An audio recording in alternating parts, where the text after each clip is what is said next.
Eh ben bonjour les amis, c'est Anne Jean-Luc. Donc nous voici aujourd'hui pour une nouvelle vidéo. Cette vidéo va être consacrée uniquement aux espèces exotiques, du fait qu'il y a une semaine j'ai reçu une nouvelle espèce, donc certains sont déjà au courant. Je vous la présenterai en fin de vidéo.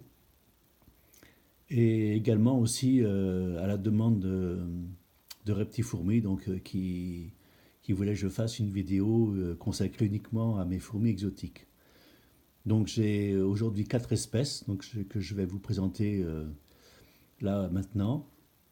Et je profite aussi pour faire une dédicace à Mimi Victory, donc, qui m'a permis de passer le cap des 200 abonnés. J'en suis très content et merci à lui. J'étais déjà très content de passer les 100 grâce à Reptifourmi, donc là je suis à plus de 200, donc c'est super. Donc je commence par la fondation de Camponotus japonicus, que j'ai reçu le 15 février,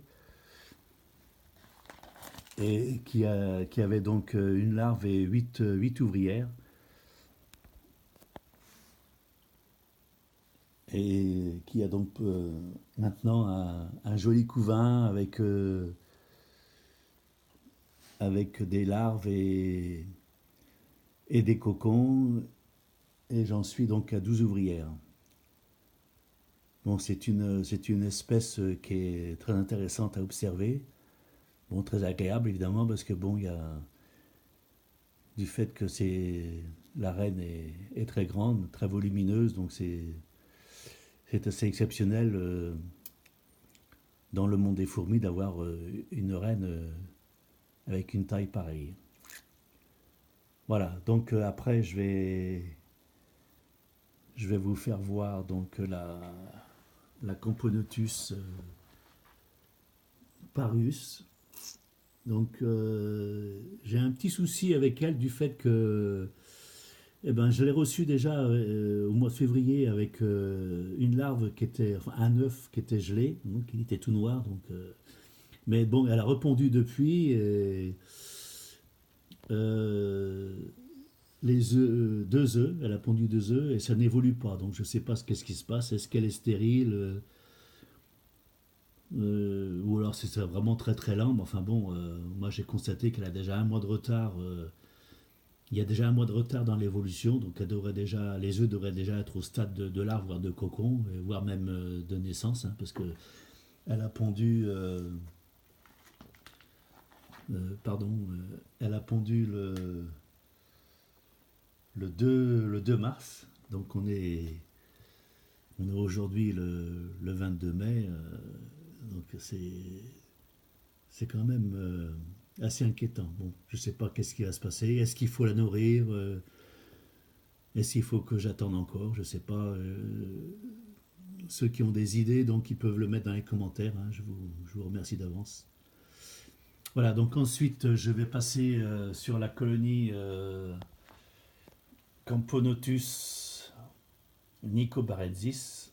Donc là, c'est une colonie que j'ai eue fin janvier, qui était déjà très populeuse, hein, donc à peu près 300 ouvrières et majeures, etc. Donc c'est une colonie qui se porte très bien.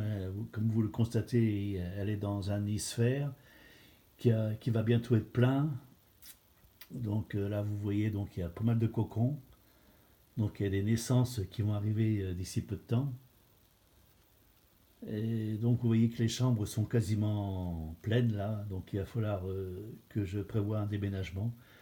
Donc le déménagement va avoir lieu dans ce nid-là. Donc vous reconnaissez peut-être, c'est un nid de chez Appiance. Et ce nid-là va être raccordé sur une ADC que j'ai confectionnée, enfin que j'ai décorée moi-même, avec du bois, terreau, tout ça. Donc j'avais mis une plante grasse, mais bon, elle a pourri. Je ne sais pas si j'avais trop arrosé ou si c'est dû à ce que ça soit fermé. Je ne sais point. Si vous avez une idée, enfin bon, j'ai bien envie de la laisser comme ça, parce que bon, une plante grasse dans une ADC, si ça fait du souci, autant ne pas la mettre. Voilà, donc maintenant nous allons passer à la toute nouvelle qui est arrivée, donc, comme je vous disais tout à l'heure, il y a une semaine.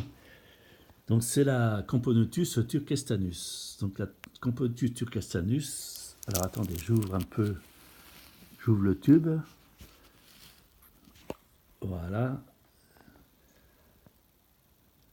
Elle est d'origine de Mongolie. Et donc je l'ai reçue il y a maintenant une semaine, comme je vous disais, et puis elle avait une grappe d'œufs. Et depuis, donc, ben, ça évolue, hein. J'ai 4 larves et j'ai dû compter à peu près 7 œufs. Donc ça évolue normalement. Donc tout va bien pour elle. Je suis très très content, évidemment. Elle est très très jolie. Je suis très content de cette nouvelle exotique. Donc sur ce, ben, je vais donc vous dire au revoir et je profite aussi pour faire une petite dédicace à mon ami Arnaud qui est très loin, qui est en Afrique et bon, qui regarde de temps en temps mes vidéos quand il peut se connecter et donc je le salue. Donc je vous dis à très bientôt et n'oubliez pas de mettre des commentaires. À ciao, bye bye.